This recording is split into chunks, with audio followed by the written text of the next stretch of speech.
Hujambo kwa mara nyingine tena mtazamaji wetu, na nikukaribishe sana.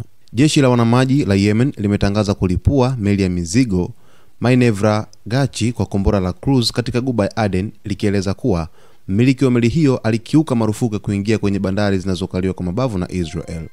Kwa mujibu wa msemaji wa jeshi la Yemen, Brigedia Jenerali Yahya Saree, shambulio hilo lililenga kwa usahihi meli hiyo baada ya kampuni yake mama kupuuza uamuzi wa kuzuia meli kutia nanga katika bandari za Israel. Saree alithibitisha kuwa kombora hilo lilipiga meli moja kwa moja na kusababisha moto mkubwa ulioiweka meli hiyo katika hatari ya kuzama. Aidha, msemaji huyo alisisitiza kuwa mashambulizi hayo ni sehemu ya msimamo thabiti wa Yemen wa kusimama na watu wa Palestina dhidi ya kile alichokita uhalifu wa karne.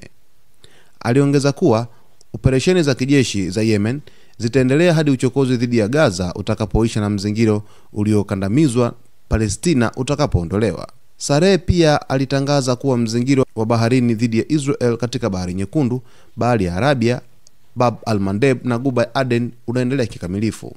Vile vile alitoa onyo kali kwa kampuni zote za meli na wamiliki wa vyombo vya baharini kuhusu madhara ya kukiuka marufuku hiyo, akibainisha kuwa mashambulizi zaidi yatafuata endapo kutakuwa na uvunjaji wowote wa agizo hilo. Yemen imekuwa ikitangaza wazi mshikamano wake na wananchi wa Palestina tangu Israel ilipoanzisha vita vikali dhidi ya ukanda wa Gaza mnamo Oktoba 7 baada ya harakati ya mapambano ya Palestina kufanya mashambulizi ya kushtukiza yaliyojulikana kama Operation Dhoruba ya Al-Aqsa.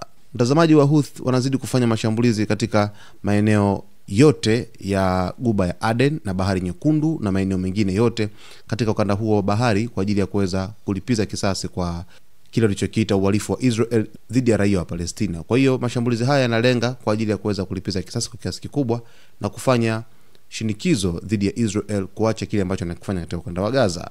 Wahouthi kupitia msemaji wao Yahya Saree wamethibitisha taarifa hizi kwa undani kabisa, na endapo zitakuja taarifa nyingine mtazamaji, basi tutakuletea hapa. Usisahau kusubscribe channel yetu, kulike, kucomment pamoja na kushare.